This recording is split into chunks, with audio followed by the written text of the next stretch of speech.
Tres, bien. ¿Cómo estamos, iglesia? ¿Saben de que este es el mejor lugar en donde tú y yo podemos estar? Mejor que el mejor hospital del mundo. Yo te recomiendo la iglesia. Este es el mejor lugar donde tú y yo podemos encontrar descanso, donde tú y yo podemos sentir su presencia. Este es el lugar donde el Espíritu Santo se mueve en nuestras vidas. Estamos más que bendecidos. Ahora, aquí tengo una Biblia. Es una Biblia, ya tengo 3 semanas con ella. La persona que la perdió, me imagino que tiene 3 semanas sin leer la palabra de Dios. Y ahora van a decir, no, ahora menos levanto la mano porque me voy a identificar. Pero no es para nada. Pero es una Biblia de estudio Arcoíris, Reina Valera, nuevecita, no tiene ni nombre. La verdad, como que me está gustando más que la que yo tengo. Pero si es de alguien, ¿es de usted? ¿O de su papá? Aquí se lo vamos a dar. Arcoíris. Gracias. Qué bueno que encontramos a su dueño, porque ya como que me estaba gustando a mí. Bueno, ¿estamos listos? Hoy quiero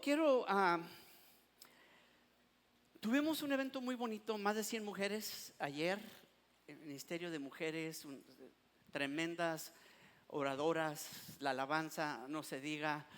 Yo me senté allá atrás y escuchaba a las mujeres cantar de una manera increíble.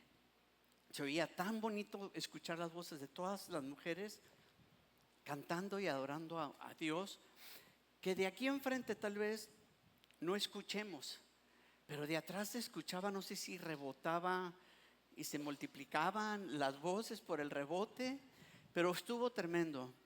Estamos también empujando este retiro de varones, ya lo anunciaron los pastores, pero yo creo que es muy importante que nosotros también los varones seamos fortalecidos, que nuestra fe sea fortalecidos, que tú y yo, varón, hagamos el trabajo que tenemos que hacer ante Dios para con nuestras familias.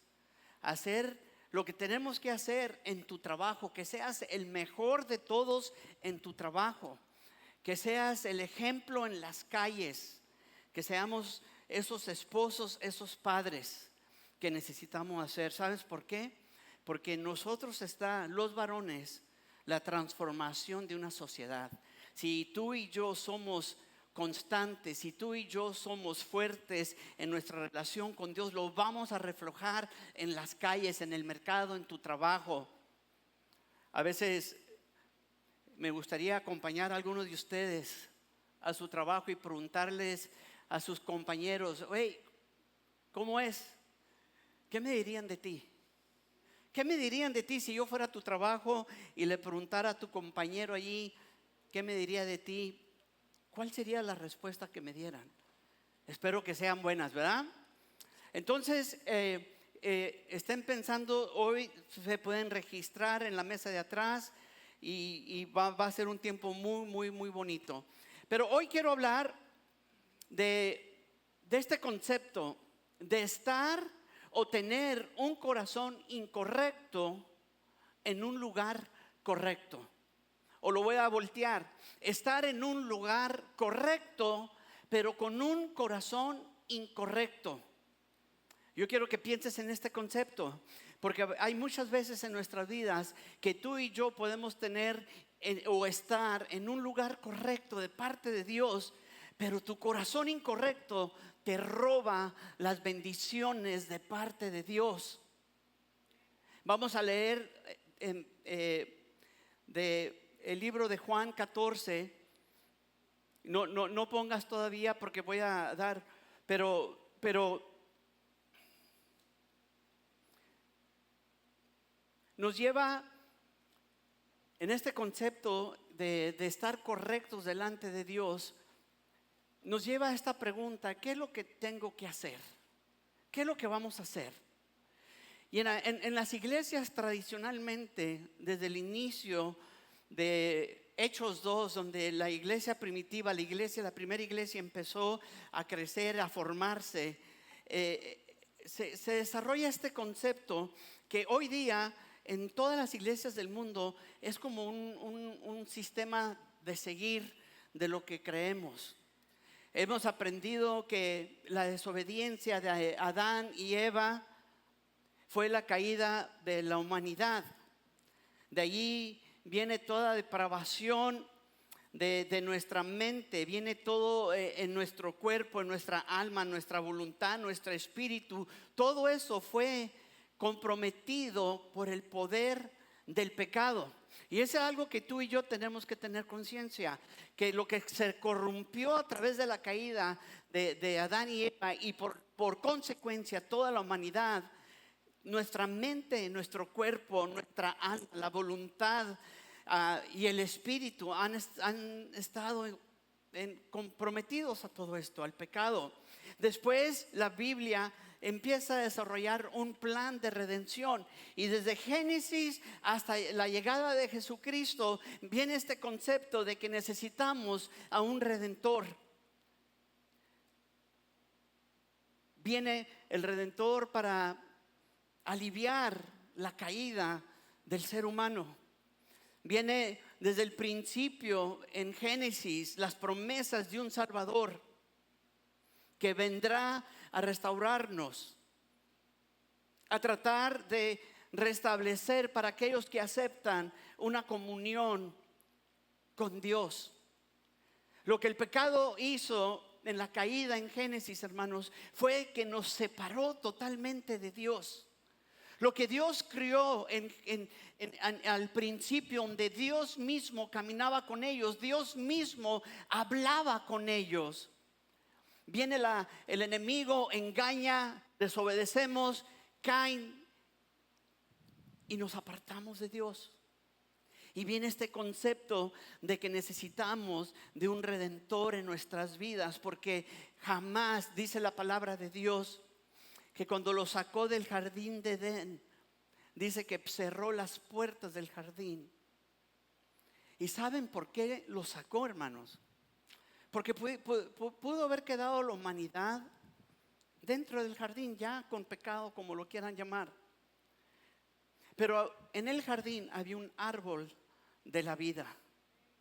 Un árbol que si ellos comían, porque prohibió que no comieran del árbol del bien y de mal, pero había un segundo árbol allí que era el árbol de la vida.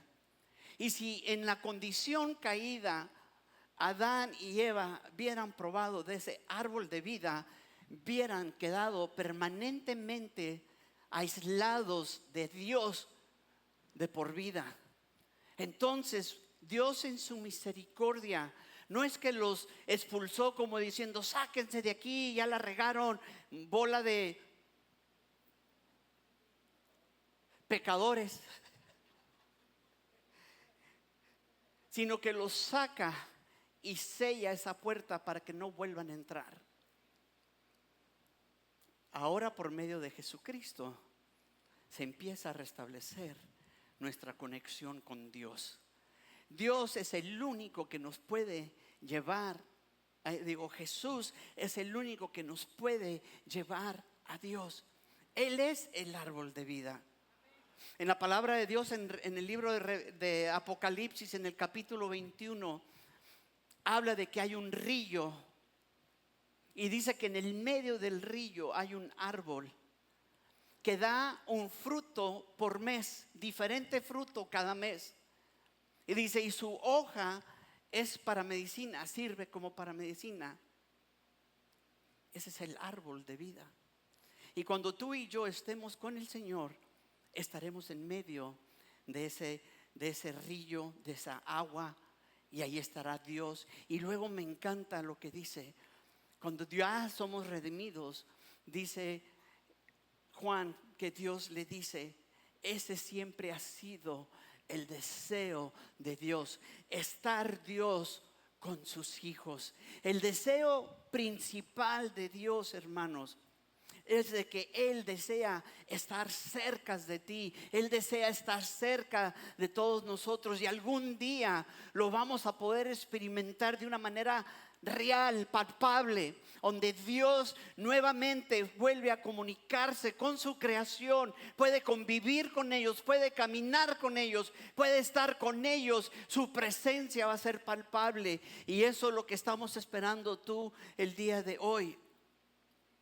Viene la promesa de que necesitamos, en este plan de redención, necesitamos a un Salvador, a alguien que va a venir a restaurar lo que acabo de decir después de la caída, que se encuentra en Génesis 3:15. Viene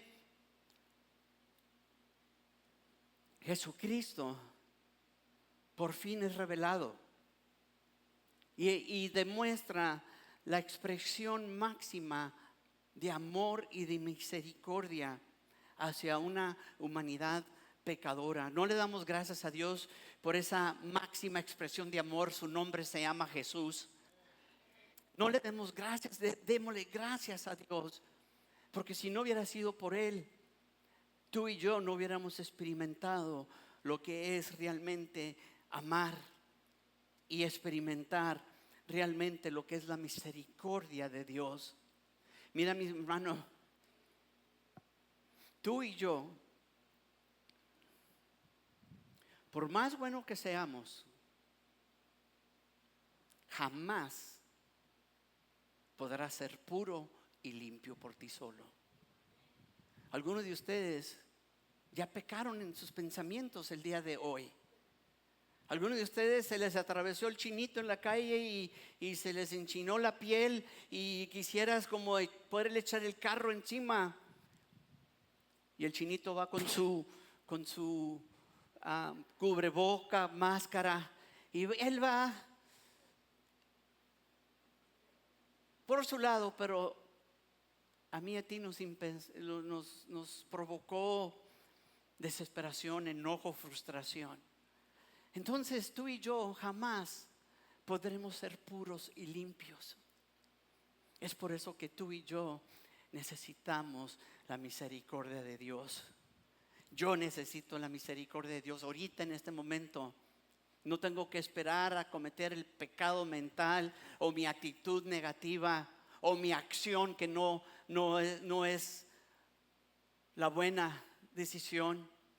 Tú y yo necesitamos la misericordia de Dios a través de la sangre de Jesucristo. Y lo impresionante de todo esto es que cuando Jesús te ve, si Dios nos viera, Él pudiera ver lo malo que hay en mí, lo malo que hay en ti. Es más, si Dios pudiera poner una pantallita aquí, ¿nunca han visto el juego eso que pones el teléfono aquí que tienes que adivinar qué es?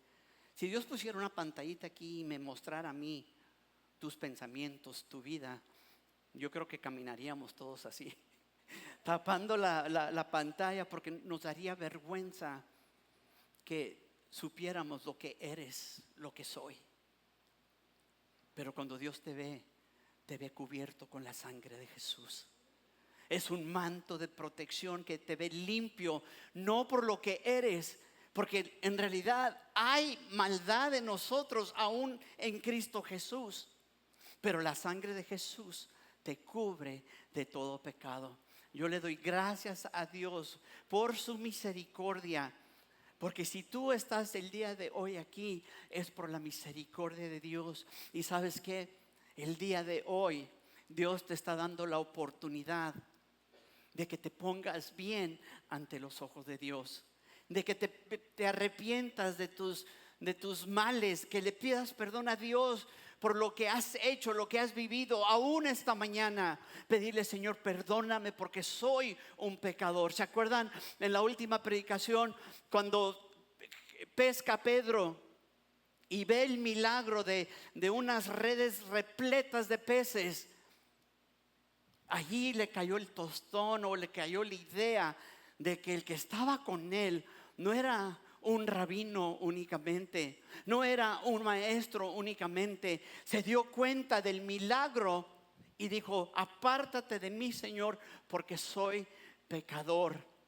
La presencia de Dios en nuestra vida siempre nos debe llevar al sentir, a ese sentir: Señor, no soy digno. Es lo que estaba diciendo Pedro: Señor, apártate, porque no soy digno de estar cerca de ti. Me he dado cuenta de que este milagro de tantos peces, que era inevitable, acabamos de llegar de pescar, no pescamos nada, pero me doy cuenta que hubo algo sobrenatural, y el único que lo pudo haber hecho, se dio cuenta Pedro, que era Dios. Y le dice: apártate de mí. O sea, no soy digno de ti.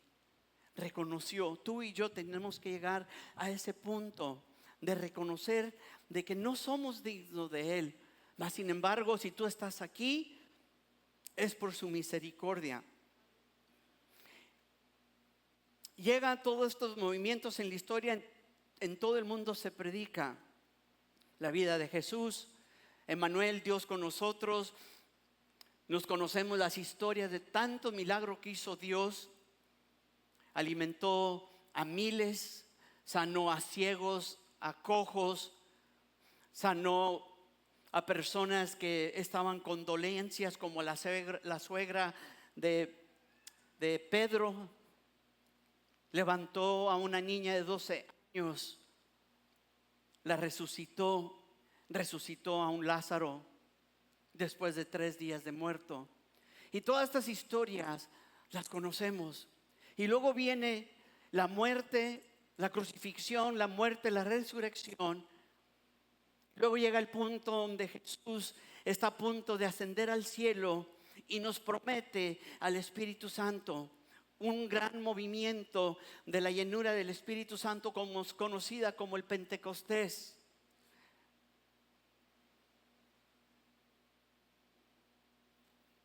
Y los discípulos, al punto de cuando Jesús estaba para descender, los discípulos de Jesús estaban con esta gran pregunta. Estaban con la pregunta de: ¿qué va a pasar?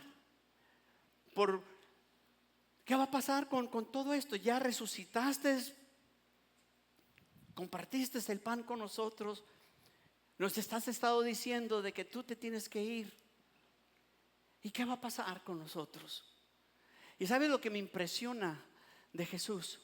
Que cuando Él resucitó, no fue a buscar a sus discípulos para condenarlos.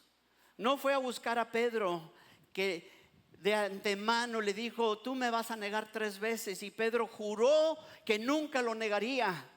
Pero llegó el punto de presión, llegó el punto tenso, donde Pedro no pudo sostener su palabra. Pedro, el más incapacitado, le podría decir, el peor de todos. Pedro, el más común de todos, el que no tenía tal vez educación, era un simplemente pescador, era agresivo, era malo, es más, era hasta mal hablado. Se dice que Pedro fue el primer torero porque le cortó la oreja a uno. ¿Quieren saber quién fue? Fue Pedro, el primer torero. Le cortó la oreja a un soldado en una ocasión. Lo que quiero decir es que Jesús resucita y se les aparece.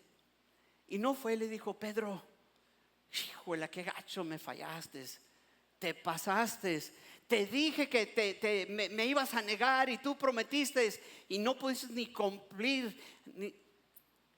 Qué feo me fallaste. Y no nomás eso, huiste y te escondiste. Y no nomás eso, cuando una persona, una niña de 12 años dijo: ese es discípulo de Jesús, habla como él. Pedro, para quitarse la presión, empezó a blasfemar para que lo dejaran en paz y no identificarse como uno de los discípulos y seguidores de Jesús. Ese era Pedro. Jesús no fue buscando a los otros y diciéndoles: oye, que así es como me pagan. 3 años y medio con ustedes, han visto grandes milagros, han estado conmigo. Y a la hora de la hora, cuando me estaban enjuiciando, todos ustedes se escondieron y de lejos estaban queriendo ver qué es lo que pasaba conmigo. ¿Saben qué fue la primera palabra cuando se apareció Jesús a sus discípulos? Fue Shalom, paz con ustedes. Paz con ustedes. Mira, mi hermano, si tú estás mal, Dios te va a recibir con un shalom, paz con ustedes, porque Él no viene a condenarte. Él viene, las primeras palabras fueron palabras de paz para todos nosotros. Esto me habla a mí y a ti de una oportunidad que tú y yo tenemos, que aunque no la merecemos, aunque no somos dignos, la paz de Dios está con nosotros. Las primeras palabras de Jesús es shalom. Shalom. Los discípulos se encontraban después de la resurrección llenos de temor, porque tenían temor que a ellos también los iban a capturar, que a ellos también los iban a crucificar o matar. Estaban con la incertidumbre de qué es lo que va a pasar después de que Jesús ascienda al cielo. Estaban viviendo unos tiempos muy difíciles porque no sabían si iban a venir atrás de ellos para matarlos. Y saben, conocemos la historia. Conocemos la historia que al final de cuentas sus 12 discípulos, todos con la excepción de Juan, murieron crucificados, decapitados, atravesados por lanza, apedreados. El único que sobrevivió es Juan, el que escribió el libro de Apocalipsis. Pero a Juan también lo sumergieron en un barril lleno de aceite hirviendo, y lo sumergieron para que su piel se quemara y lo dejaron allí por muerto. Pero todos al final de cuentas sufrieron. Me encanta esta palabra shalom, porque no vino y reclamó los errores y las fallas.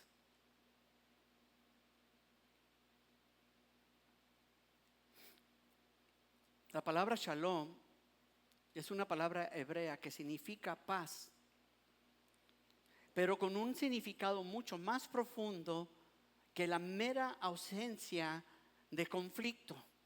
Es decir, que cuando hay un conflicto, la paz quita o anula el conflicto.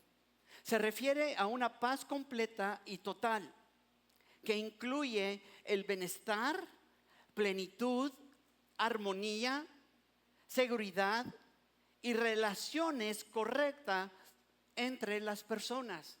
Cuando tú y yo le decimos a alguien shalom o la paz de Dios con ustedes, estamos representando todo eso. Estamos deseando una completa paz en toda su totalidad, que incluye pensamientos de bienestar hacia ellos, que desea que la persona que le estás diciendo la paz de Dios contigo, le estás pidiendo en tu corazón y estás reflejando o expresando que deseas la plenitud de armonía y de seguridad. Cuando tú y yo usamos la palabra shalom o deseamos la paz, estamos deseando estar correctamente bien entre otras personas. Es decir, yo no puedo decir shalom y desearle el mal a la persona. Si eres honesto y lo estás diciendo con tu honestidad, le estás deseando lo mejor a esa persona.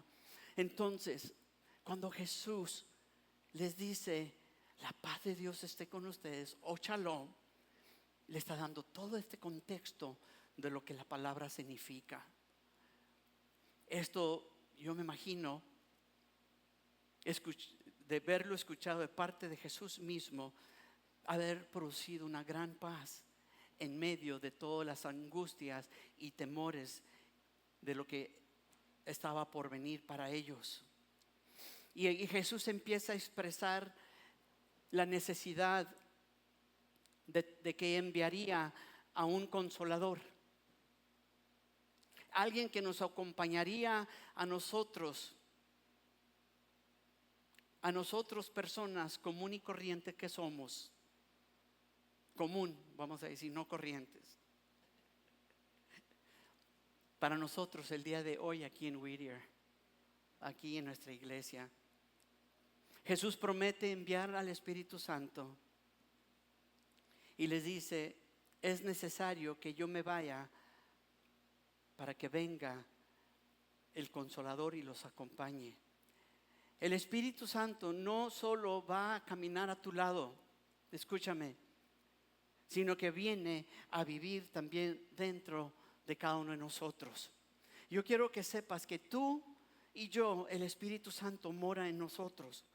Por eso es que la palabra dice es que somos templo del Espíritu Santo.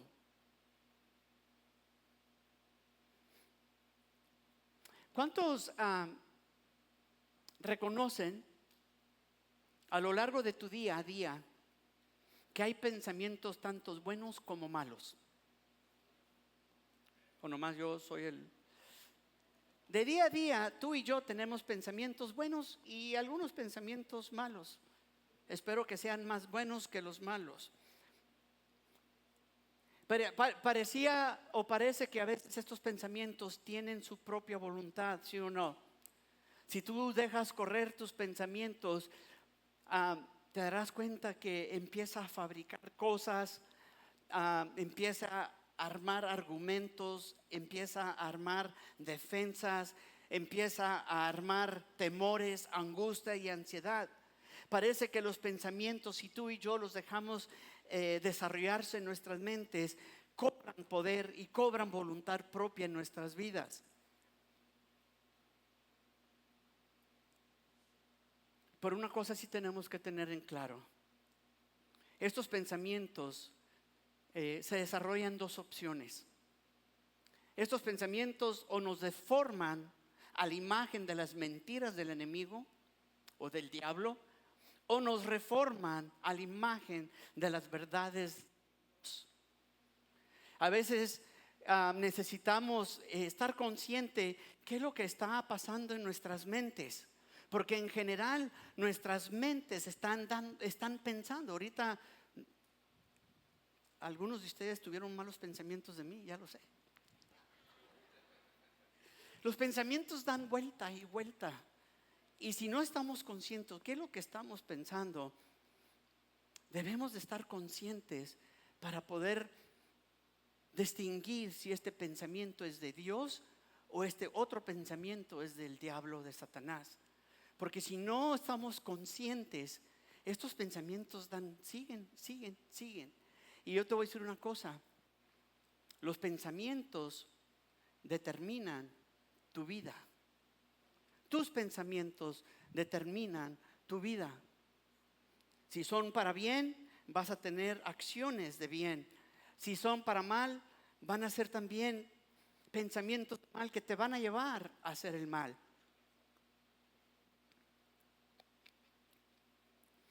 Entonces, por lo tanto, estos pensamientos determinan el fruto de tu corazón, el fruto de tu vida. Mi deseo, hermanos, es que tú y yo permitamos a escuchar la voz de Dios y que sea el Espíritu Santo que nos llene y nos lleve para hacer el bien. El Espíritu Santo es esa voz que pone en ti una voluntad propia de avanzar, de cumplir lo que está dicho en las Escrituras. Segunda de Timoteo 1:7 dice: pues Dios no nos ha dado un espíritu de temor o timidez, otra versión dice, o de miedo, sino de poder, de amor y de dominio propio. Dios nos ha dado ese espíritu que quita el temor y lo reemplaza con un espíritu del Espíritu Santo en nosotros de poder, amor y dominio propio. Es por eso que tú y yo urgentemente necesitamos a un consolador. necesitamos tú y yo buscar la llenura del Espíritu Santo. No es necesario únicamente estar viviendo como lo hemos estado haciendo, pero tú y yo constantemente necesitamos buscar la llenura del Espíritu Santo. Los primeros discípulos experimentaron esta llenura del Espíritu Santo. Lo experimentaron el día de Pentecostés. ¿Cuántos de ustedes crecieron en una iglesia pentecostés? ¿No? Una iglesia pentecostés, ¿sí? ¿No? Muy pocos. La iglesia de Pentecostés fue una iglesia increíble, hermanos. El mover de Dios era increíble, era evidente. Es por eso que tú y yo necesitamos esa llenura. Muchos de nosotros a lo largo de los años hemos creído que el Pentecostés es donde todos hablamos en lenguas, ¿sí? Y se ha enseñado de esa manera por mucho tiempo. Pero yo te quiero decir que la máxima, y con todo respeto, la máxima expresión de la llenura del Espíritu Santo no es hablar lenguas. No es únicamente hablar lenguas. Yo recuerdo movimientos de mi niñez en donde si no hablabas lenguas no tenías al Espíritu Santo. Y yo recuerdo personas, mi mamá siendo una de ellas, que llorando le rogaba a Dios que le diera el don de lenguas, porque hermanas o otras personas le habían dicho: si no hablas lenguas no tienes al Espíritu Santo. Y eso no es cierto. Eso no es cierto. Quiero leer en 1 Corintios 12, del 7 al 12. Dice: y cada uno se le da una manifestación especial del Espíritu para el bien de los demás. Número uno, cuando Dios te llena del Espíritu Santo, no es para que estemos llenitos del don que te dio para nosotros. Dice que es un don que Dios lo da para el bien de los demás. Entonces, esto es importante entender, que el don que Dios te da tiene importancia, no únicamente para ti, pero tiene importancia para compartirlo y usarlo para los demás. Versículo 8 dice: a unos Dios da por el Espíritu la palabra de sabiduría. Uno de los dones del Espíritu Santo es esa palabra de sabiduría. A otros por el mismo Espíritu la palabra del conocimiento. A otros fe por medio del mismo Espíritu. Es decir, que la fe que tú y yo obtenemos de parte de Dios viene a través del mismo Espíritu Santo. La palabra de Dios dice que la fe viene por el oír, y el oír la palabra de Dios. Es decir, que la palabra de Dios es la que abre la ventana para que tu fe sea engrandecida, pero el que hace el proceso en todo esto es el Espíritu Santo. Tú y yo necesitamos fe por medio del mismo Espíritu, y a otros dice por ese mismo Espíritu dones para sanar enfermos, a otros poderes milagrosos, a otros profecía, a otros discernir espíritu, a otros el hablar en diversas lenguas. Se fijan, a otros para interpretar las lenguas. De todos estos frutos y dones del Espíritu Santo, el hablar en lenguas está en último lugar. El interpretar las lenguas es la consecuencia de hablarlas, que haya una interpretación para que haya un entendimiento. Todo esto, versículo 11, todo esto lo hace un mismo y un único Espíritu, quien reparte a cada uno según Él lo determina. Entonces, hermanos, la buena noticia es que tú y yo, si no hablas lenguas, no tengas ese temor de que digas: sí, no me ha llenado Dios, ¿por qué no me llenas? Ya se lo pedí, ayuné y Dios no me ha dado las lenguas. Yo te quiero decir algo: tienes algo mucho más grande que todo eso.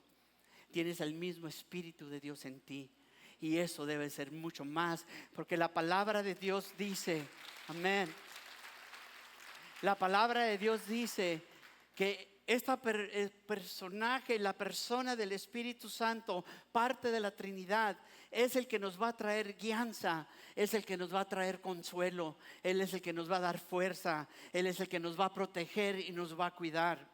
Entonces el día de hoy yo quiero animar, y tal vez en esta iglesia hay personas que han estado en los caminos de Dios y no han tenido el don de lenguas.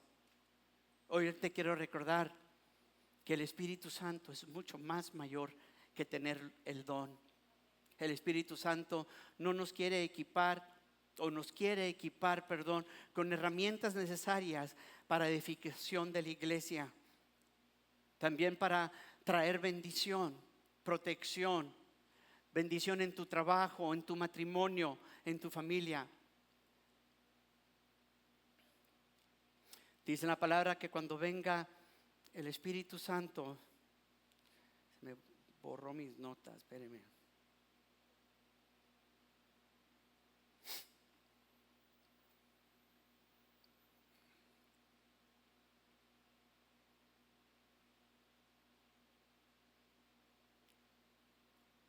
Espérenme.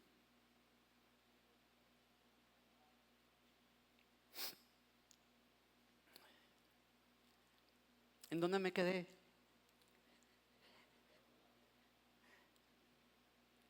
Necesitamos al Espíritu Santo, amén. Ahora, aquí hay un problema. Lo que dije al principio, el tema, podemos estar en un lugar correcto, pero con un corazón incorrecto. No sé si te ha pasado a ti o lo puedes entender, pero ¿sabías que tú puedes estar en la iglesia correcta, pero con la perspectiva en tu corazón incorrecta? ¿Sabías que puedes estar en el matrimonio correcto, pero con una actitud incorrecta? Sin agradecimiento, reprochando, peleando, no agradeciendo, no reconociendo.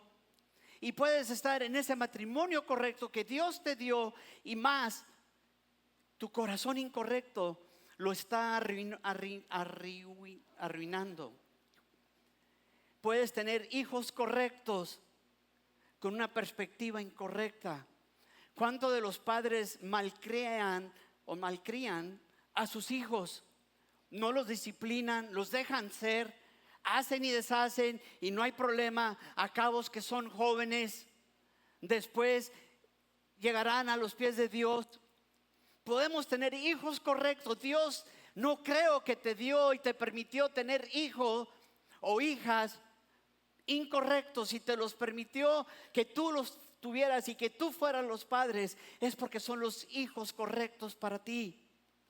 Pero la perspectiva incorrecta hacia ellos los puede destruir o los puede edificar. Y eso es uno de los más graves en toda la historia de toda la humanidad, que Dios nos coloca y nos pone en lugares correctos, lugares de bendición, pero nuestro pecado, nuestra humanidad nos impide darnos cuenta del lugar en donde nos encontramos y no lo reconocemos, no lo vemos. Muchas veces reclamamos a Dios porque Dios aparentemente no ha traído respuesta a ti, cuando Dios ya te la dio, pero tu incapacidad por el pecado, por tu soberbia, por tu orgullo, impide que puedas ver. Es por eso que en la Biblia, cuando hablaba de juzgar a uno, dice: estás muy preocupado de quitarle la espina que trae en su ojo, mas sin embargo no te has dado cuenta que traes tú una viga enterrada en tu ojo. ¿Cómo puede ser posible que le puedas quitar tú la espina enterrada en su ojo cuando tú traes un barrote 2x4 metido hasta adentro y no puedes ni ver, no puedes percibir? El pecado es lo que hace, nubla nuestra vista, nos hace indiferente, nos hace creer que tú y yo somos autosuficientes, nos hace creer que somos mejores que el otro, mejor que el que está sentado a tu lado. El pecado en nuestras vidas nos roba de las bendiciones de Dios. Si tú no has recibido alguna petición, tal vez es porque no estás en el lugar o estás en el lugar correcto, pero tu corazón ha sido incorrecto. La misma Biblia dice: ustedes piden y no reciben porque no saben pedir. Y no es que no saben pedir, claro que saben pedir, pero estaban pidiendo con intenciones incorrectas, para beneficiarse a ellos mismos, para halagar su propio ego. Y dice: ¿cómo va a ser posible que con un corazón así, una actitud así, Dios te pueda bendecir? Te destruirá. Si Dios nos diera todas estas cosas con el corazón incorrecto, te lo prometo que las bendiciones de Dios también se pueden convertir en destrucción para ti. Muchos de ustedes estamos esperando que llegue esa oportunidad, esa buena suerte en tu vida. A veces platico con personas y compran boletos de lotería y dicen: por un cachito ya casi ganaba, ya casi por el cachito. Y era el cachito y el cachito. Están esperando esa gran oportunidad que va a cambiar tu vida. ¿Saben? El que puede cambiar tu vida ya vino. El que te puede dar una oportunidad nueva ya vino. Su nombre se llama y es Jesús. Jesús, nuestro Salvador, el único que nos puede dar las oportunidades. Aquel que murió en la cruz del Calvario y resucitó al 3 días. Él es tu oportunidad.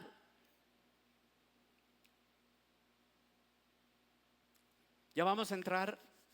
Esa fue nomás la introducción. En la Biblia hay dos personajes, Tomás y Felipe. Y en Juan 14, uno de los versículos que vamos a leer, habla de ellos. Y yo quiero que entendamos el contexto completo. Jesús ha estado con ellos por 3 años y medio. Caminaron con él, durmieron, si se les hacía, se oscurecía, se ponían abajo de un árbol, ahí se acostaban, dormían, se levantaban temprano. En varias ocasiones cuando los discípulos se levantaban, Jesús tenían brasas, peces y pan, cocinándoles para cuando despertaran pudieran comer algo. Y Jesús estuvo discipulándolos a ellos por 3 años y medio. Les estuvo diciendo de quién era Él, que si lo miraban a Él y miraban al Padre, que si creían en Él, que Él era el camino, la verdad y la vida. Él les estaba mostrando por 3 años y medio. Ya deberían ellos de haber sabido todo de lo que Jesús les enseñó. Dile al que está enseguida de tú: ya debes de saber. Si tienes más de 2 años, ya debes de saber.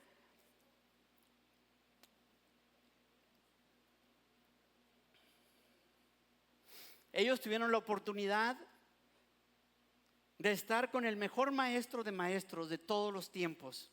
Tuvieron la oportunidad de estar con el teólogo de teólogos, con el profeta de profetas, con el mejor predicador de la historia, Jesucristo. Estaban, de hecho, Dios con ellos, Emmanuel, Dios con nosotros. Estaban en el lugar correcto, pero su corazón parecía tener un bloqueo que no podían ver cosas con sus ojos.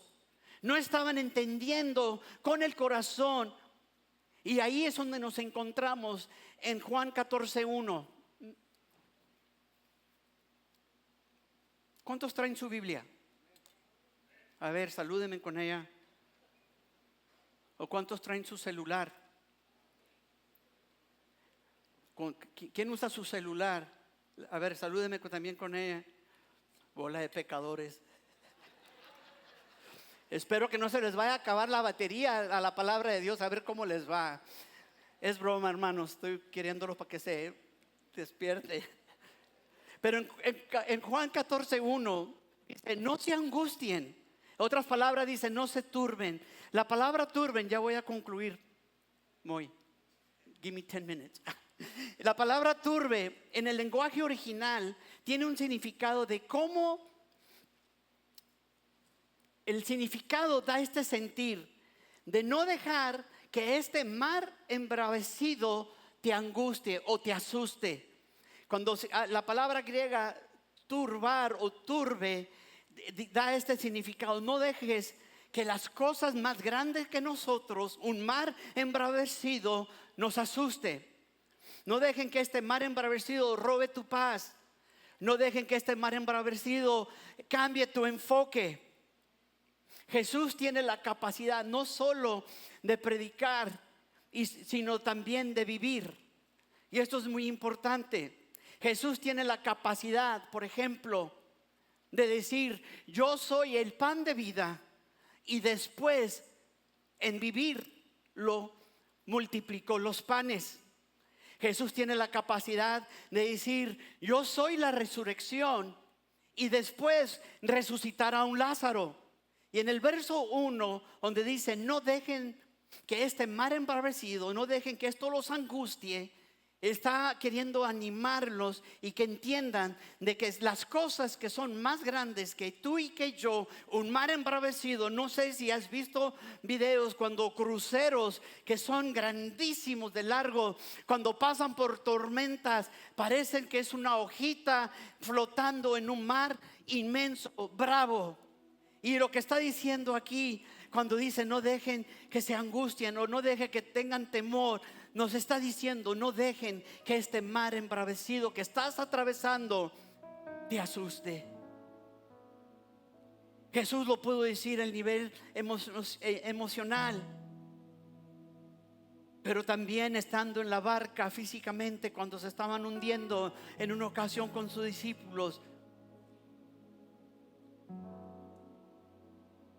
proclamó paz y los mares enmudecieron. Los vientos dejaron de ser. Yo no sé qué estás atravesando tú el día de hoy.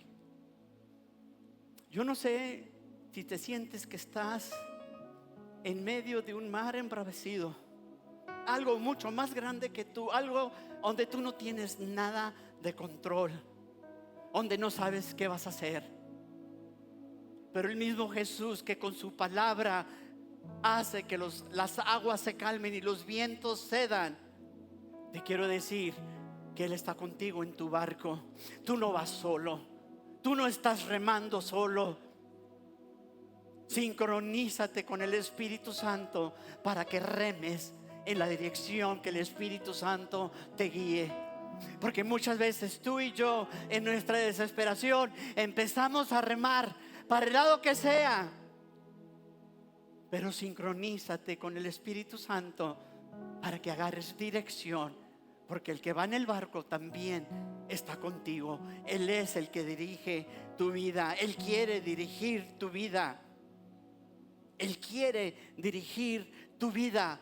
Cada momento, cada situación, cada circunstancia, cada desafío que enfrentes, Él quiere estar presente para dirigirte.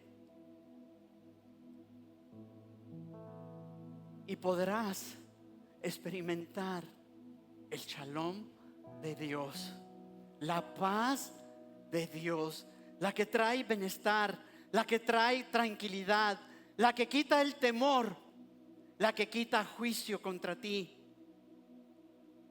Porque muchas veces cuando cometes un error,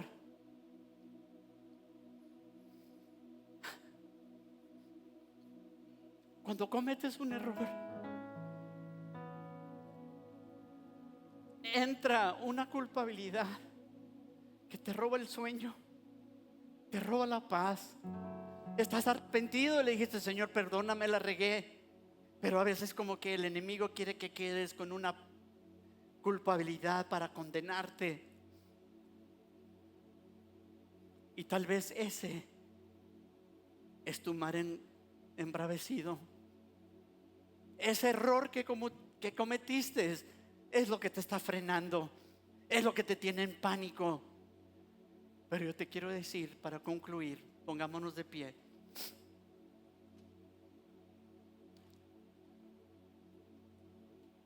Que Jesús hoy, en esta mañana, te dice shalom, la paz de Dios. Y el mismo que puede profesar su palabra, su autoridad, también está presente.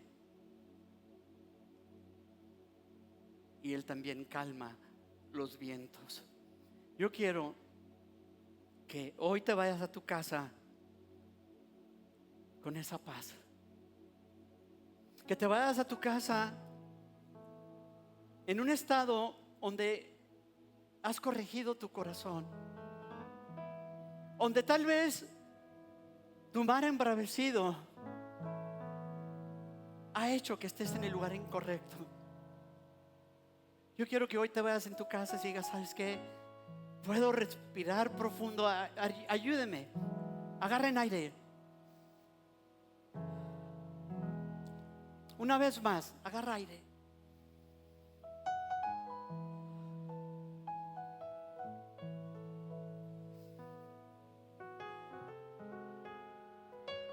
Mi hermano, a veces nos hace falta respirar tranquilamente, que la tensión nos hace respirar agitados, provoca ansiedad, temor, angustia, depresión.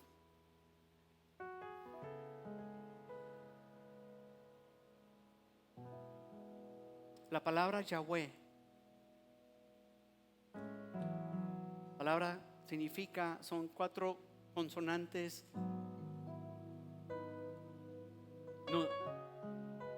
No hay una descripción, no tiene una definición. Yahweh. Sabes que cuando tú respiras profundo dices: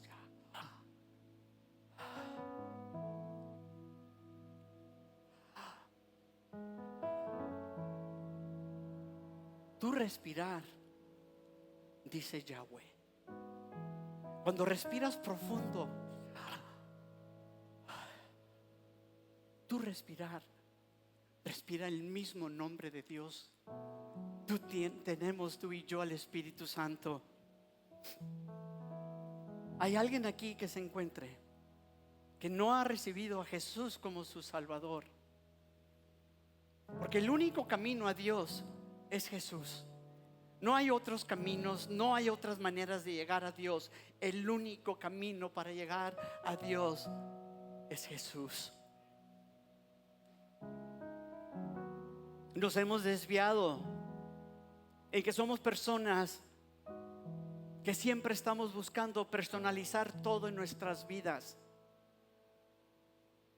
Pero nos personalizamos nuestros celulares. Algunos de ustedes tienen su pantalla y su wallpaper enfrente. Personalizamos nuestros programas de televisión. Yo me meto a mi programa y salen los programas de deporte. Arte pone y ella tiene sus programas y predicaciones. Yo también tengo, pero ella siempre la veo, está escuchando predicaciones. Personalizamos todo. Compramos un jeans. Yo me acuerdo en high school compraba pantalones y de adrede le rompía aquí y alborotaba a todos los demás, y al rato andábamos como 15 con el pantalón roto. Personalizamos nuestros pantalones. ¿Sabes? Muchas veces intentamos personalizar a Dios. Queremos personalizarlo de acuerdo a nuestros traumas y queremos que Dios se amolde a mi manera. Estoy harto de movimientos woke, movimientos progresivos, porque es todo lo que están buscando: personalizar la religión, la relación, la fe de Dios a su trauma, a su manera. Y saben, no se puede personalizar a Cristo Jesús. Él es el camino, Él es la vida, Él es la verdad, y nadie puede ir al Padre si no es por medio de Él. No es por medio de un Buda, no es por medio de algunos rituales. Nada te llevará a Dios sino Jesucristo. No podemos personalizar las cosas de Dios. No podemos adaptarlas a los traumas de tu niñez. Necesitas la sanidad de Dios en esos traumas, porque Dios quiere corregir esos traumas, quiere sanarte de esos traumas. Cerremos nuestros ojos. Padre, hoy sabemos, Padre, que tú eres el único, que a través de ti obtenemos salvación. Y sabemos, Padre, que no nomás fuimos salvos para ser salvos, hemos sido salvos, Señor, porque hay un propósito mucho más profundo en nuestras vidas. Y quiero dar la oportunidad. Si aquí se encuentra una persona que no ha conocido a Jesús como su Salvador, te voy a pedir que levantes tu mano. No es para avergonzarte, simplemente porque te quiero identificar, porque creo que estás haciendo una de las decisiones más importantes en tu vida, la que puede cambiar tu vida para siempre. Necesitas a Jesús. Necesitamos a Jesús. Y pido, Padre, que en esa mar agresivo que nos ha estado golpeando en nuestras vidas, que a través de toda esa tensión, toda esa presión, todas esas malas noticias, todo lo que nos ha quitado la energía, las fuerzas, el enfoque, sabemos, Padre, que hoy estamos en el lugar correcto, pero también queremos tener el corazón correcto. Hoy, el día de hoy, encontramos descanso en Cristo Jesús. Podemos experimentar la paz de Dios en su plenitud en mi vida, en la vida de mis hermanos. Señor, ayúdanos a corregir nuestro corazón, porque sabemos, Señor, que tú ya nos trasplantaste de un reino de muerte y nos has puesto en un reino de vida a través de tu Hijo Jesús.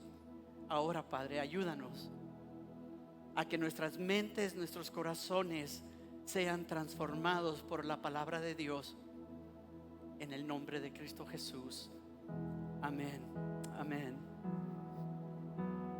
Cantamos un canto, brother. ¿Tienes? Sí. Can we sing one song? Y porque todo lo que hay dentro de mí necesita ser cambiado, Señor. Porque todo lo que hay dentro de mi corazón necesita más de ti. Dilo con todo tu corazón. Porque Llévame, Señor Jesús. Ya no quiero ser igual.